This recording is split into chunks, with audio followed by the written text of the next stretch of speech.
بسم اللہ الرحمن الرحیم۔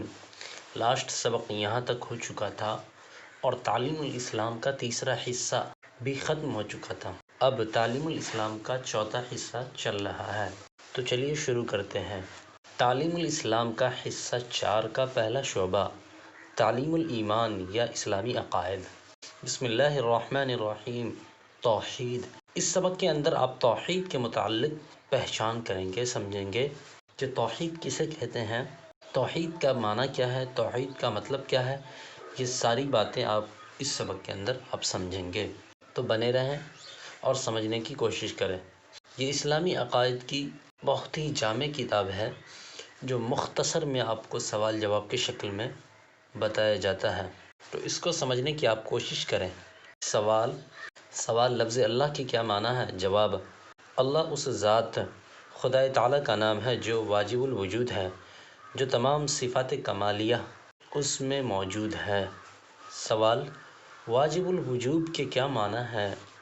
جواب: واجب الوجود ایسی ہستی کو کہتے ہیں جس کا معنی وجود، موجود ہونا یعنی ضروری ہونا۔ جو واجب الوجود ہوگا وہ ہمیشہ سے ہوگا اور ہمیشہ رہے گا، نہ اس کی ابتدا ہوگی نہ انتہا ہوگی، اور کسی وقت اس کو نصیتی نہ ہوگی، خواہ وہ خود بخود موجود ہوگا، کیونکہ جو چیز کسی دوسرے کے پیدا کرنے سے پیدا ہوا اور وجود میں آیا وہ واجب الوجود نہیں ہو سکتی۔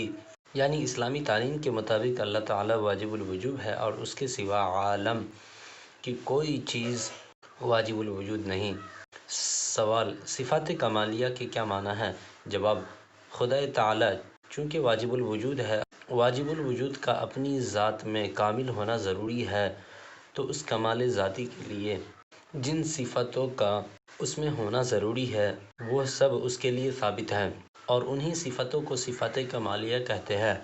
سوال: جو چیز ہمیشہ سے ہو اور ہمیشہ رہے اسے کیا کہتے ہیں؟ جواب: ایسی شے کو قدیم کہتے ہیں۔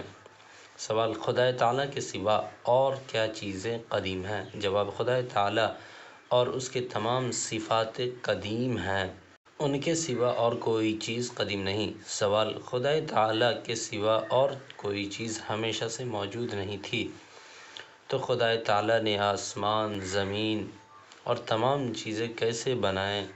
سوال: خدا تعالیٰ نے تمام عالم کو اپنے حکم اور قدرت سے پیدا کیا، اسے عالم کے بنانے اور آسمان زمین پیدا کرنے کے لیے کسی چیز کی حاجت نہیں تھی، کیونکہ اگر اللہ تعالیٰ بھی عالم کو پیدا کرنے میں کسی چیز کا محتاج ہوتا تو وہ واجب الوجود نہیں ہوتا، کیونکہ اللہ تبارک و تعالیٰ نے کہا کن فیکون، ہو جا، تو ساری چیز ہو گئی۔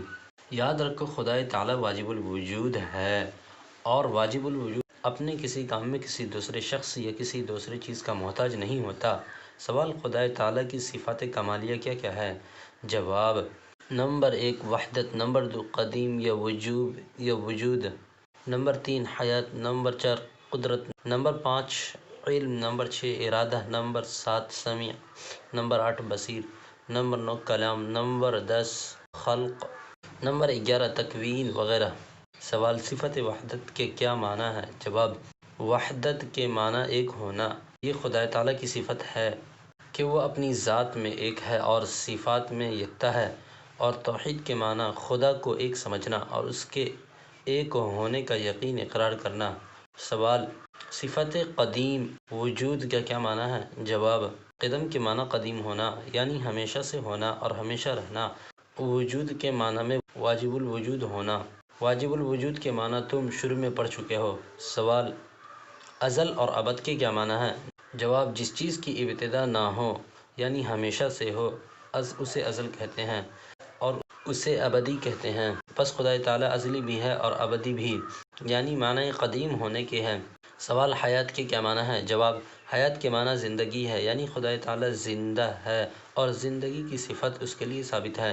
سوال: صفت قدیمہ کے کیا معنی ہے؟ جواب: قدرت کے معنی طاقت کے ہے، یعنی عالم کو پیدا کرنے اور قائم رکھنے، پھر فنا کرنے، پھر موجود کرنے کی قدرت، طاقت رکھتا ہے۔ سوال: صفت علم کا کیا معنی ہے؟ جواب: صفت علم کے معنی یعنی خدا تعالیٰ تمام چیزوں کا عالم جاننے والا اور اس کے علم سے کوئی چیز چھوٹی یا بڑی نکلی ہوئی نہیں، ذرہ ذرہ کا اسے علم ہے، ہر چیز کو وجود سے پہلے معذور ہونے کے بعد بھی جانتا ہے، اندھیری رات میں کالی چوٹی کے چلنے میں اس کے پاؤں کی حرکت کو بخوبی جانتا، دیکھتا ہے کہ انسان کے دل میں جو خیالات آتے ہیں وہ خدا کے علم میں سب روشن ہے، اور علم غیب خالص خدا تعالیٰ کی صفت ہے۔ سوال: ارادہ کی کیا معنی ہے؟ جواب: ارادہ کے معنی اختیار سے کام کرنا، یعنی خدا تعالیٰ جس چیز کو چاہتا ہے اپنے اختیار سے پیدا کرتا ہے، اور جس چیز کو چاہتا ہے اپنے اختیار سے معدوم نیست کرتا ہے۔ دنیا کی تمام باتیں اس کے اختیار اور ارادہ سے ہوتی ہے، عالم کی کوئی چیزیں اس کے اختیار اور ارادہ سے باہر نہیں، اور وہ کسی کام میں مجبور نہیں۔ سوال: صفت سمیع اور بصیر سے کیا مراد ہے؟ سوال: صفت سمع اور بصر سے کیا مراد ہے؟ جواب: سمیع کے معنی سننا اور بصر کے معنی دیکھنا، یعنی خدا تعالیٰ ہر بات کو سنتا اور ہر چیز کو دیکھتا، لیکن مخلوق کی طرح ان کا کان نہیں، اور نہ مخلوق کی طرح ان کی آنکھیں، نہ ان کانوں اور آنکھوں کی کوئی شکل اور صورت ہے، اور ہلکی سے ہلکی آواز سنتا ہے اور چھوٹی سے چھوٹی چیزوں کو دیکھتا ہے، اسے سننے اور دیکھنے میں نزدیک دور اندھیرے اجالے کا کوئی فرق نہیں۔ سوال: صفت کلام کے کیا معنی ہیں؟